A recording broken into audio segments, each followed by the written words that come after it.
Hello, everyone. Welcome to the Muse Showcase. This is Enhancing the Medical Problem List Usability, a Success Story. I'm Alicia Roberts with Muse. Our presenters are Shawn Burroughs, CIO at Northeastern Vermont Regional Hospital, and Linda Casey, Senior Product Manager at IMO Health. Before we get started, just a few points. You are muted, so you'll need to type your questions into the question box on your GoToWebinar control panel and press send. We will read your questions in the order that we receive them, and we'll take questions at the end of the webinar. You can also request to be unmuted by clicking the yellow hand icon in the top left corner of your GoToWebinar control panel, and this will let me know that you would like to vocally ask your question. We are recording the webinar, and it will be posted in the resources section of the Muse website at its conclusion. So now I'd like to welcome Linda, and I will turn things to her. Linda, thank you so much. Oh, thank you so much. We're so excited to present this webinar with Muse and MEDITECH and have Shawn on the line to really share his story about the content of enhancing the problem list usability. And before we get started, I just want to share a little bit about IMO Health. We are a healthcare data enablement company. We have solutions across many EHRs, and we're going to focus today on our solution for MEDITECH, which is the IMO Core categorization. We have been most known for literally being the company that allows providers to speak provider and really have mapped millions of terms to all the major coding systems so that the clinicians do not have to worry about that. And that in turn enables insights for the data that you have. So without further ado, as you mentioned, Shawn Burroughs, we're so happy to have you on the line. Again, he's the Chief Information Officer for the Northeastern Vermont Regional Hospital, and I am the Senior Product Manager here at IMO Health, focusing on community solutions. And before we get started, just a few learning objectives so we get on the right foot here. So we really want to share some of the complexities around the problem list in general that have really made that less of an effective clinician tool, more so than it should be. And we want to talk about how we have used technology in partnership with MEDITECH to really improve that ability to have that clinical documentation and the resulting streamlining of processes, being able to yield more accurate and concise patient records. And again, the focus of this webinar is really to talk about Northeastern Vermont Regional Hospital and to really do a case study on what they have done for the implementation of IMO Core. So just to level set, folks know that a problem list should be more than just a listing of problems. And for those who may remember problem lists before the advent of EHRs, problem lists literally were paper lists that were stapled to the manila folders that patients' records were contained in. And as doctors would go in before the patient, they would really be reviewing that handwritten list of notes. And with the advent of the EHR, well, the problem list came along, but they came along exactly as they existed in paper form. So it really became this list, except now it's electronic. You're not handwriting it, you're just entering it digitally. But the same problems existed. They were unorganized. They were all over the place. People didn't necessarily review the problem list before they added new ones from the provider side. And that really is what rendered these problem lists unusable. And I've spoken with many providers who say they simply don't use problem lists because they are so unwieldy. So when you think about what a meaningful problem list is, you really think about it being something that's intuitive, that you can really see it from the provider perspective, get that organization of what is really happening from that problem list for that patient in really clinical relevant categories. That makes it so much easier to understand, to quickly see what's happening with that patient, and ultimately to provide the best care for that patient possible, because you're not sifting through things that you don't need to see that may be repeated or outdated or unrelated. And that at the end of the day really gives you deeper patient insights, really enabling providers to optimize their care plan. And at the end of the day, you're not just saving time before and during your encounter, you're providing better care. On the left, just to show what a typical problem list looks like, you see just that laundry list, and sometimes folks refer to it as a junk drawer of the categories. And as you can see, we're going to talk about today what Shawn has implemented at Northeastern Vermont is the ability to clinically categorize these. And you can see here the various categories such as cardiac and vasculature or coag they are now grouped under those logical categories, which makes it so much easier to comprehend what is really happening with this patient record. And also, on top of that, you can now clearly see where the duplicates are. So you have the ability to not just get a better sense of what's happening with this patient, but also the ability to see where the cleanup has to be, and it's not so labor intensive. So this is something that is really driving that efficiency, both from the organizational side, but also from the patient care side. You have not just the active problems that are going to be organized, but you also have the medical history and the surgical history in that same alphabetized body system view. And you can see here that the very first category is the advanced directives and health issues. And that's important to have at the very, very top, because if you have a patient who may be violent or a patient who is at risk for a fall, or in this case, the D&I, you are able to see that first and foremost before seeing just clutter of what could be on the problem list. The most important things are at the top, and everything is organized alphabetically. So again, this leads to just so much more of an ease on the patient, on the provider, being able to see what is happening with that patient. And this next slide, before we get into Shawn's case study, is really to show that we also have the ability to have a specialty view. So if you have, in this case, let's say you're an ophthalmologist and you say, every time I see patients, I want to see what their eye conditions are, we can have that specialty view be the very first view, then the advanced directives, and then the rest of the categories in the alphabetical view. So that's just to lay some groundwork in terms of what we're going to talk about today and what the solution looks like. But we really want to hear from Shawn in our case study spotlight in terms of how they implemented this at his particular hospital. So with that, Shawn, I'll turn it over to you. Thank you very much, and welcome everybody who was able to make the webinar today. So I won't read the slide directly to you. You can see it, it's there for you. Who we are, we're a 25-bed critical access hospital in rural Northeast Kingdom of Vermont.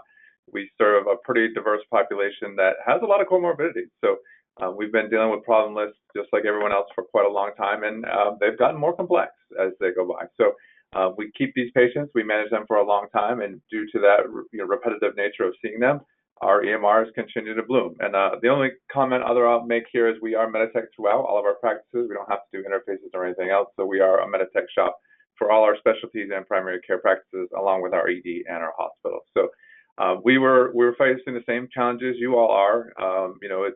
As mentioned in the paper chart, there was always lists. It was kind of there. Now that it's electronic, and now we even have more sources. Actually, we have the HIE sending us data.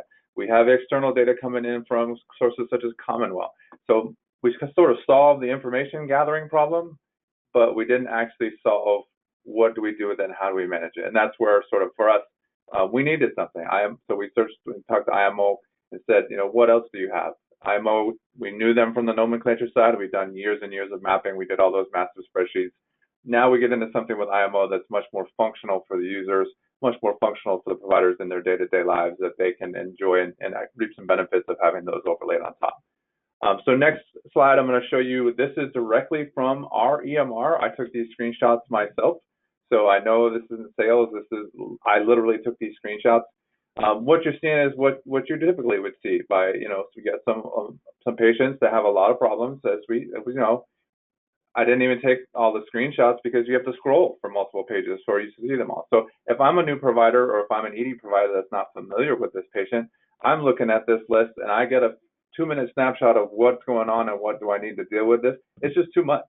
You can see there's duplication on there. There's some people have been very specific. Other people have no specificity at all. Maybe it's an old problem that never got removed. What we've been functionally using the problem list with is just an append. We've never edited. We don't go back and clean up. Even though the EMR does pop up a duplicate warning, a lot of our providers got in the habit of blowing right through that duplicate and said, well, this is the problem I identified. This is the one I want to use for either my document or my coding. So I'm going to put this one in new. And I feel that step is what I need to do. So that's what they would continue to do. And as you see, we run up with these very extensive problem lists. If I looked at this patient, and I'm certainly no clinician, if I looked at this patient and said, where do you start? People were having a really hard time. So what they would say to me as the CIO, the management of the software side, they would say, I can't manage this list until you do something with this list. And I, on the information technology side, would say, well, I'm not managing the patient's clinical diagnoses, so tell me what you need to be able to do that. So we kind of got stuck in that quagmire of, who's going first, who can help who, and then IMO Core comes along. So we jumped at the chance. We said, we'd love to partner with you. We'd love to do a little bit of extra work to see if this can work for us, because we are stuck. Our providers won't manage the list because it's too unwieldy, and we don't have a tool to help them manage it. So what can we do? So this is where we really kind of got into the benefits of it. If you can move to the next slide, you can see what happens when we go ahead and we sort this list. So it doesn't look like anything, but if I'm, say, in this case, I'm a cardiologist and I'm seeing this new patient that maybe has been in our health system for a while but newly referred to me. Taking a look at that scrolling list where you really can't even make a cohesive list of things that are related, now I can just look at that cardiac and vascular. I can see what's there. I can see what's been recently done. If there's other systems I may be concerned about, I can also go and look at those and see. Our specialists probably love it even more than our general practitioners, because they can focus in specifically on what's important to them and maybe ignore the rest. Maybe they're not managing that diabetes. Maybe they just want to see something about it. Maybe they're not managing the gastro. They can see quickly what's useful to them, not have to scroll up and down through 75 problems and say, often people were making a little list on paper, on a napkin or whatever, of items that they needed to reference. And then when they went to document, they were severely struggling to say, go in and selecting these problems. And that's what led to more of that continual input and growth of the list and not management of the list. So we've been really, really successful with folks giving us feedback to say, I can look at this list and I feel like I know the patient, I know what I need to do based on resorting these automatically. And it's very quick. You click the button and it happens. It's not like it goes through a process. It automatically reviews it. And as was mentioned earlier, if you have a specialty, you can make that your preference. You can make that your default, so you don't even have to do that. You don't have to look at the general list. You can always look at the specialty list. So our providers have really loved the transformation of the view and the ability of the IMO Core to go in and help them do their job quickly, efficiently. Granted, a lot of challenges on the list still, but now they can see it and kind of navigate through that really thick forest of problem lists that were just really just all stacking up in a big pile. Next slide, please. Okay, so a lot of the key takeaways, I'll keep going with this one and then I'll hand it back. Really, just things that I said. They really don't have to look through the list. They don't have to make all these side. Everyone kind of makes their own processes. This way, the providers don't have to do that. They don't have to be taking other side pictures, notes, having other ways to record it, making a voice note on their phone, all kinds of stuff we don't want. They're able to see it quickly and clearly in the EMR. We have time now. So if they're not doing that, we tried to say to them, this will help you replace that time you were doing for the side process to manage the list. Like take those duplicates. If there's one that has a higher HCC, keep that one, get rid of the one that's non-specified. If it's a really, really old one and it's duplicate, get rid of some of those duplicates. So we tried to make that bargain with say, hey, this is a tool, helps you, saves your time. Can you rededicate some of that time to cleaning up the things that are at least pertinent to you? We've not necessarily pushed having everybody do the whole list, because obviously specialists are not going to do that for us. But we made it easy enough so that if they're in that vein and they're able to, they can quickly and easily do that. So we've been really successful. We've also implemented as part of that, and we'll get into this a little bit in the Q&A section, but alongside these changes, we took the opportunity to implement a problem list management policy that goes through both our Physician Advisory Council as well as our medical executive team of the board, to make sure that we're supporting some of the shifts to really saying, okay, you said you couldn't manage it because it's too unwieldy and you didn't have a tool.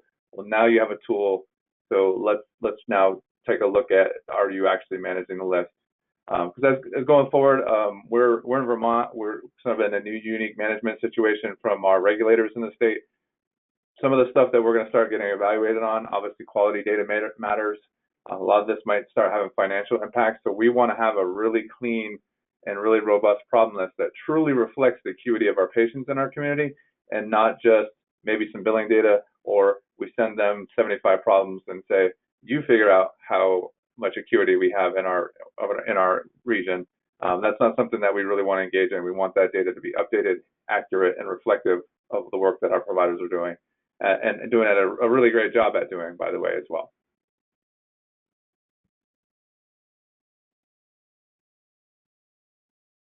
That is fantastic. Thank you so much for sharing that. That's really encouraging. I just have a few questions before we open up to audience questions. Could you share how many staff members you have and how many were involved in this actual rollout? Sure. I have 17 total staff members in the IS department. That is not the clinical analyst in any shape or form. That is everybody we got. We have about 5 people that touch the clinical side, and involved in the rollout was only a couple of them. It's a very light and easy implementation. We didn't have to, this is one of our major reasons for getting involved. It wasn't a big IT investment. We did not have to do a bunch of interfacing. We didn't have to do a bunch of mappings. We really could say, hey, we want to turn this on. We went, we installed it, worked with MEDITECH to make sure we had the right priority pack, had the right software on that side, turned the product on, and it was working. And then we tested it, made sure it was actually functional. And that's really, I mean, I hate to undersell it, but that's really all there was for us in terms of engagement. This is a fairly light build for the IT team. We didn't have to carve out separate time to make this, a 3 or 4 week project. It was very quick and easy, and we had the benefits almost immediately upon turning it on. That's great. That was my next question. If you talk a little bit about your implementation experience, but I think you've answered that very well. It's very simple, very easy, and very quick, which is one of the reasons that I heard you say you chose this. What percentage of the providers would you say now are actively using the problem list that may not have in the past? So I would say, these are rough numbers because, targeting some of the data around the providers and the performance is oftentimes tricky. I would say we're probably well north of 75–80% of people are touching the problem list. Probably policy helps quite a bit in motivating them as well. But with the tool there that they can see the duplicates, it's very easy for them to just select it and remove it. So, whether it was the duplicate was on number 4 and then on number 54, and they had to figure out which one was they were going to keep, that all goes away. They're all clumped, they're grouped. They can just take a quick look and decide what they're going to do with it. It takes a lot of the sort of hunt and peck method of going around and finding the things from the list and just puts it in a simple view, makes their action not super easy. They still need to use their clinical judgment, but at the same point, visually on the screen, all that work goes away, and it's very easy for them to go ahead and take that action. So the easier the action, the higher success rate we would expect. That's wonderful. And it sounds like, and perhaps you can elaborate, have you seen an increase in the clinician satisfaction since rolling out IMO Core? Yeah, absolutely. I think on previous slide, you saw our physician liaison, Dr. Harrigan, with a quote. We've talked to people directly because, you implement something and you say, we're pretty happy with it, but are they happy with it? You can make changes where people perform well but are still unhappy.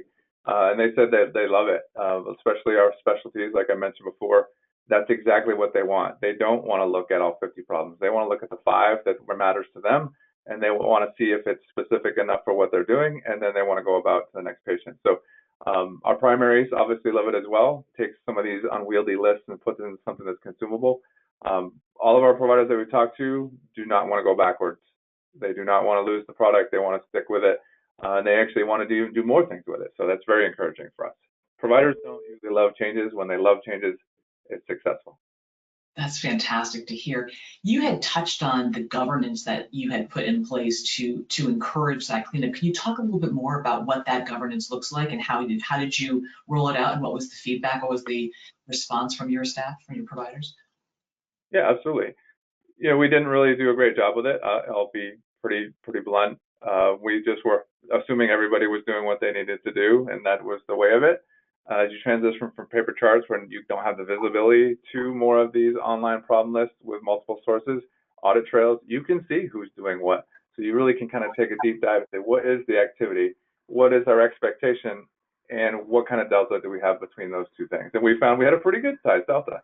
People were saying, and then when we interviewed them and said, hey, it looks from our audits that you're not really doing much, they said, yeah, and I don't plan to. And we said, oh, well, that's a problem. We do need, this is the patient's problem list. This is not our problem list. This is the patient. This continues to follow them wherever they may go throughout even the country, and through the use of some of the data consortiums. That data is going to pull forward, and we look like bad data managers for the patient. We need to do better by the patient. So we got into those conversations around why it was important. We did add the policy and the governance to say, okay, we're just asking you. Let's put this into something that's a documentable, reviewable form to say, these are our expectations through policy. Took it all the way up through MEDITECH and said, this is really kind of pinned onto you, your performance as a provider, because this is something we need you to do for the good of the patient. and it's for the good of other providers in your care circle. It's part of the care team. They need to know what's going on. They need to know what you're prioritizing as a clinician, and this tool enables us to do that. So between the combination of the software functionality, our own policy improvements, and establishment, honestly, we were able to kind of move forward with that unified view of all of walks of the patient care being supported, the clinical process, the risk and quality and compliance was able to move forward, and the provider governance was also able to move forward all at one time. That's fantastic. And you touch on this, but if you could elaborate also on the improvement of the patient care. You mentioned that it's not just about having a clean problem list from a technical standpoint, from an operations standpoint, but at the end of the day, it's about providing better care. Can you share some more details about how IMO Core has helped with that improvement in patient care?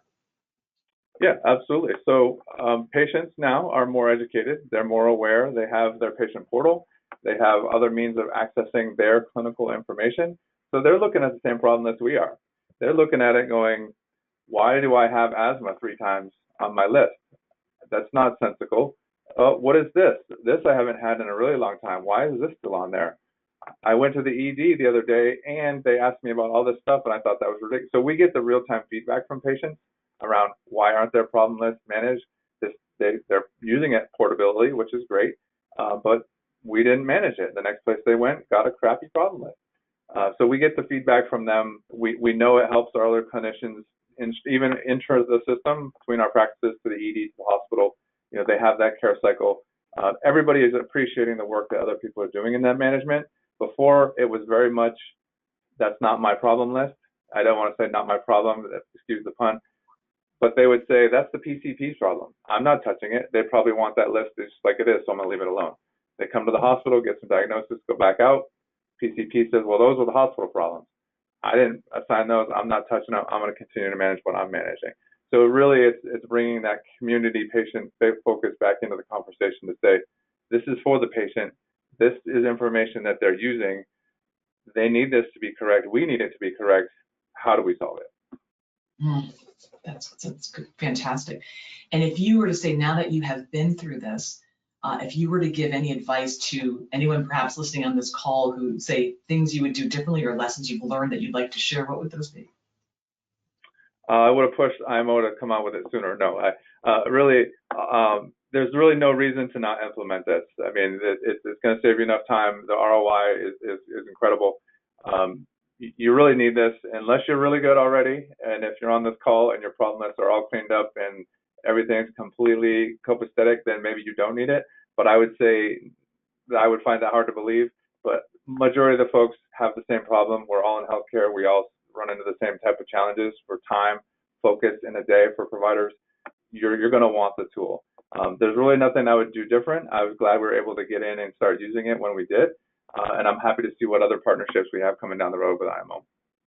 That's fantastic. Well, thank you, Shawn. I think I'm going to advance the slide. I appreciate all of your comments. And now we'd like to open it up for anyone on the call to share their questions.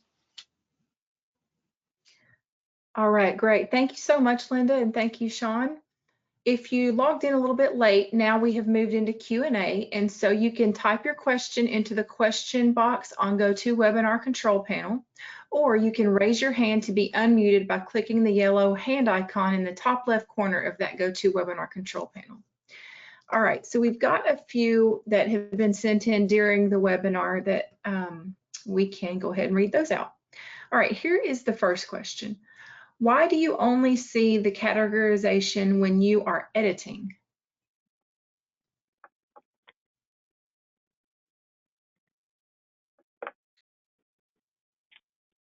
Is that a question for me? Do you want me to take that one? I think that's a question for you. Sure. So for us, this is partially, just the IMO functionality. I think we've provided some feedback too, like we want to see the ability to do this sorting everywhere because it's such a good tool. We want to actually apply it everywhere, even when we're just view only. So for us, it didn't pose a problem, an issue, I should say, that, when you go in to manage the list, that's when you really want to sort those items out.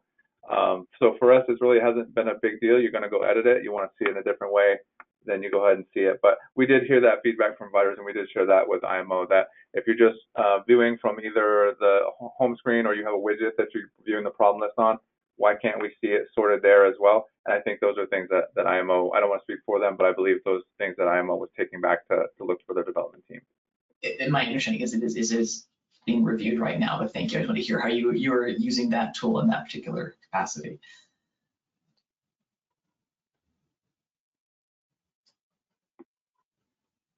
Okay, I will move on to our next question here.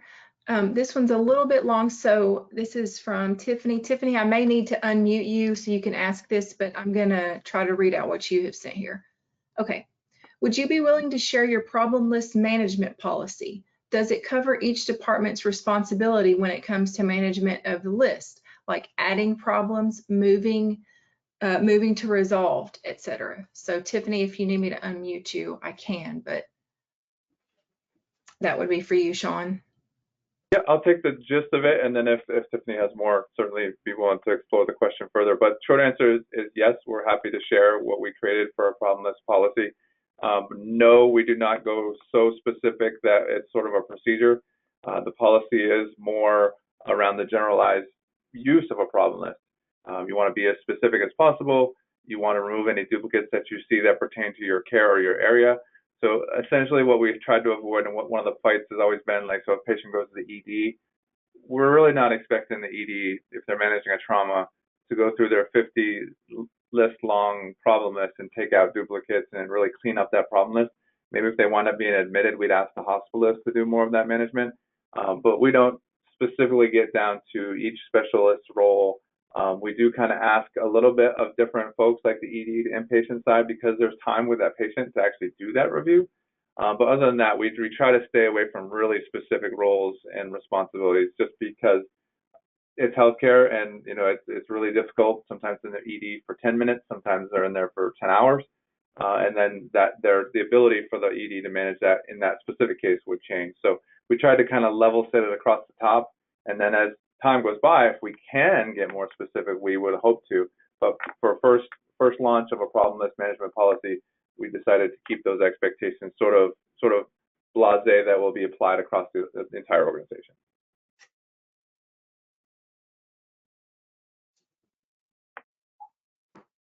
Okay, Tiffany, if you want to follow up with that, you certainly can.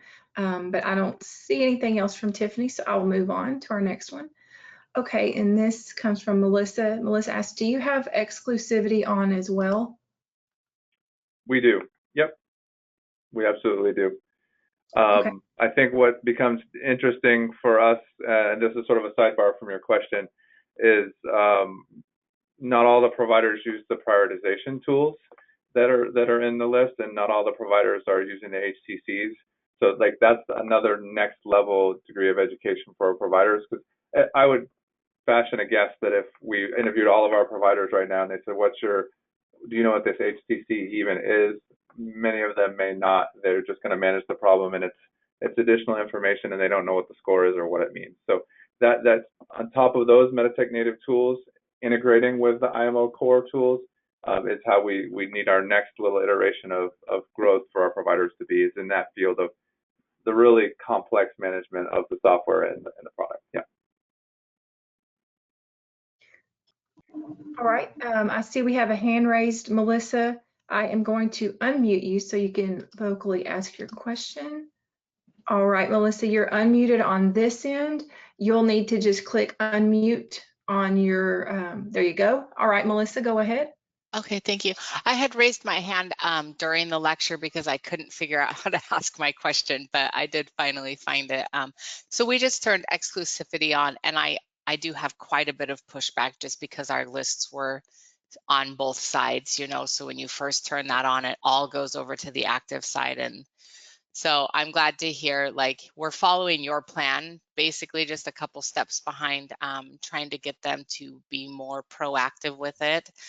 How do you go and see how often people are getting into the problem list? Like, how are you auditing someone managing their list? So right now, that's a manual process for our quality department. Not a process that I think should remain over time. I think it's going to become obviously too cumbersome to do that. But we have our problem list policy Similar to anything else, you say, yes, I manage the problem list, but then you actually have to go into the problem list for a specific patient or 10% or so of patients for that provider and say, all right, you had a visit with a provider. It was a regularly scheduled care visit, like an annual. All right, let's take a look at the problem list before the visit. Let's take a look at the problem list after the visit. What management was done? Okay, they were here. There's still 5 duplicates even after you've met with them for an hour. Let's meet with the provider. There clearly wasn't any list, what we would expect to see from management on the list, which is removal of those duplicates. That's what the policy requires. Why not? Was there some other reason? Was there anything else going on?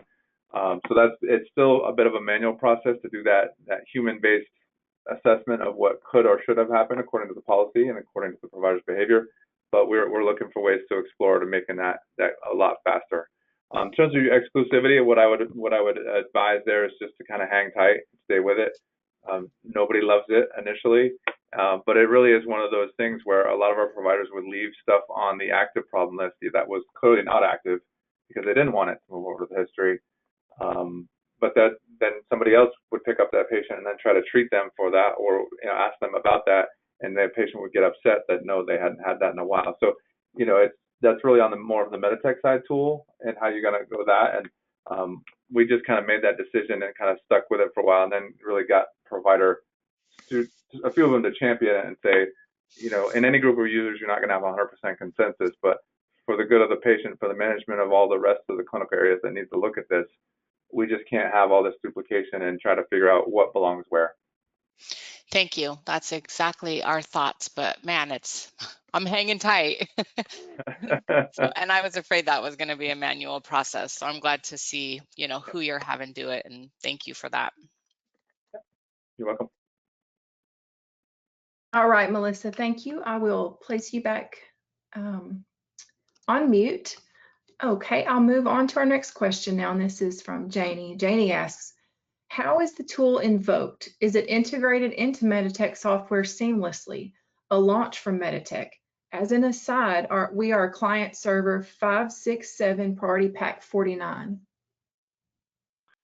Janie, that's a great question, and that's something I probably should have described in my storyline here. But so for us, it's all completely within the product, and that was one of the main reasons we chose IMO Core. I didn't want another product that had to launch them out and our providers out into a separate window. They don't love that. We don't love having to do SSOs or other collaborations to make it quick and easy for them to launch into yet another product, another screen, and then have it come back. So really, it's all within the same window. The functionality is there. It's embedded. You actually don't even know. If you weren't told, you don't know that you're using IMO Core. You're just using MEDITECH and you're sorting the list. So it made it really easy for us to show our providers, because it's a screen that they're used to. It's just another button that does something that they would actually like to see. So from that standpoint, turning on it was very easy. It's all embedded. It's all right within the system. No separate launches, no separate windows, no separate usernames and IDs to manage. Very seamless product, and that's what we wanted. We're trying to keep everything into the native EMR experience, even though there's obviously certain functions pulling in, but we want them to own and operate right from that main problem list desktop.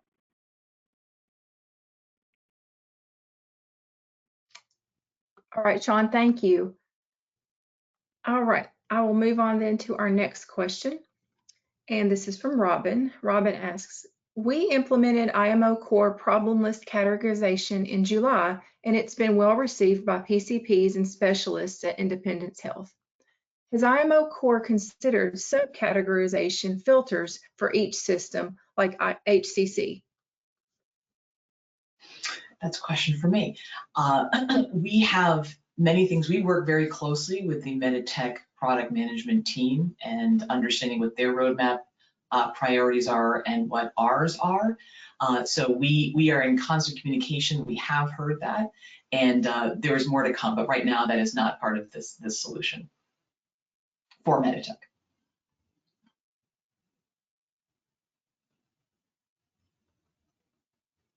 Okay, I'm looking here, okay. And on to our next question. What's the implementation timeline? You can see HCCs in there if that's what you're talking about. The HCCs are present in the view, but in terms of being able to, I think your question was about sorting by them.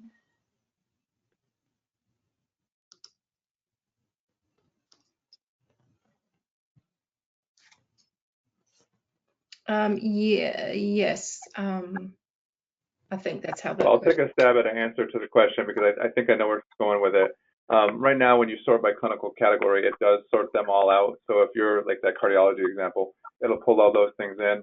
MEDITECH does give you the ability to sort by HCC, and you can also go in and rank them yourself. I think the question was, and hopefully I'm on the right track, is that you can do the clinical categorization, and then once that sort has been applied, also apply another sort that then prioritizes those HCCs. I think visually it's depending on the size of the problem list and the patient, a lot of those HCCs kind of are visually well represented. However, if they have a lot of those, you may want to be able to then do a secondary sort on top of the clinical categories to go ahead and do that HCC sort while keeping the clinical category sort on as well. So that's within MEDITECH, you're saying? Okay. We have other solutions. I didn't want to get it too confused there. Yes. Thank you for that. Okay, so that question asker Robin has asked to be unmuted. So Robin, I am unmuting you. Robin, are you there? Perfect, I'm here, thank you, and thanks for seeing my raised hand. So you answered my question. I'm just curious if it's in the development process. So as we transition to value-based care, we see more and more of an emphasis on HCC. And yes, HCC is highlighted in MEDITECH, which is one of the features that I love about MEDITECH, because it wasn't in either of the other two EHRs that I used. As well as whether or not it's been coded for the year. But when you get these really heavy hitters and patients with chronic disease, cardiac, pulmonary, et cetera, there can be multiple HCCs within the system that's categorized. So it would be really nice to have a subfilter. And I have some providers, the only two providers that have balked our transition were those that like the alpha sort. So if you could even, you know, if there were just ways to like filter those subcategories and systems, I think it would be super helpful. One of the other things we've done in my health system is myself and our quality lead has met with our specialty teams to ask of them, can you please keep your section clean? I'm a PCP by trade, I'm a family physician. I take care of newborn to geriatrics. It's all my mess to take care of in the long term.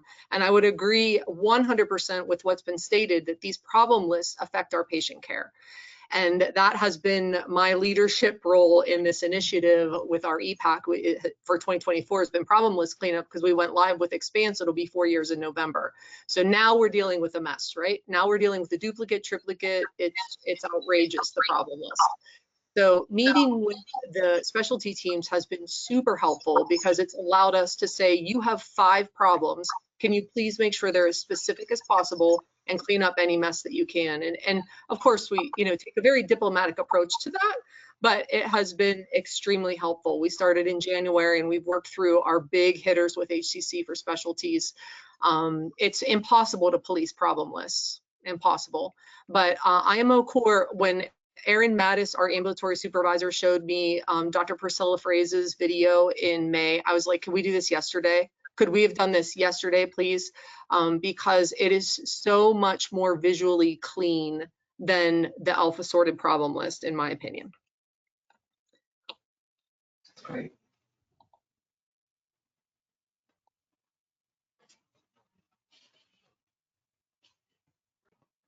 All right, Robin. Oh, go ahead. No, I was just going to say, I duly noted about the sub-filter for the HCCs, but I'm glad that Shawn was able to elaborate on another way to view the HCCs within native MEDITECH. So we will certainly circle back with that. Thank you for raising that. All right, so I will move on then to our next question, and that is, what's the implementation timeline? Yep, another great solid question. It's really pretty short. It can be as quick as you want to be. For us, it was only a few weeks because we were similar to I think it was Robin's comment. We were like, can we do this now? Like, I'm not even going to tell the providers. I'm just going to turn it on. Can I just do it? It's just a couple of weeks. You just have to kind of make sure you're working with MEDITECH to make sure you have the right code set. That it's when you implement that, you have the code.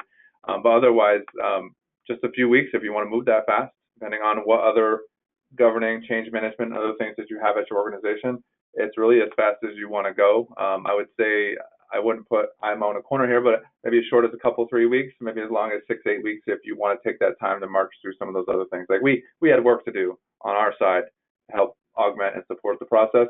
Otherwise, I feel like I could have turned it on very, very quickly.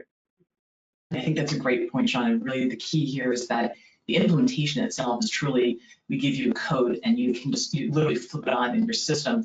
But the key is really the work that you do as an organization to get ready for that. Not just educating the providers who use it, but also, like you mentioned, those governance issues are important to get ironed out beforehand. But the actual technical implementation is very, very, very, very easy.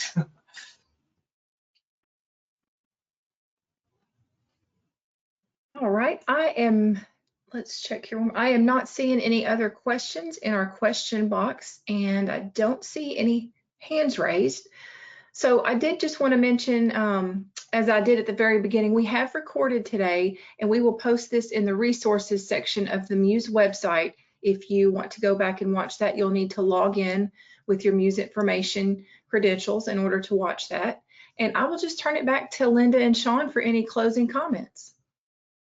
Well, I just want to say thank you to Shawn for being here. Thank you for sharing your implementation story and your successes and some of the challenges that you had certainly along this route, which are few. And we just so appreciate you being here to lend your knowledge to this group. And thank you for all that you're doing. And I want to thank everybody who attended, and I want to thank IMO for having me. I don't really stump for products if I don't truly think that they're worthwhile and worth time.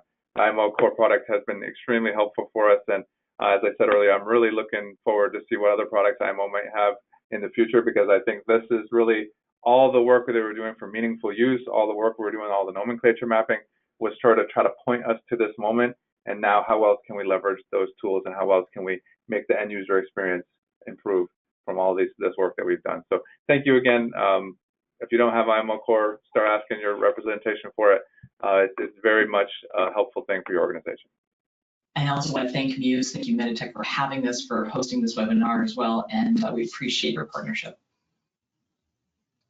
Well, thank you so much, and this will conclude our webinar. Thank you so much, everyone. Enjoy the rest of your day. Bye, everybody.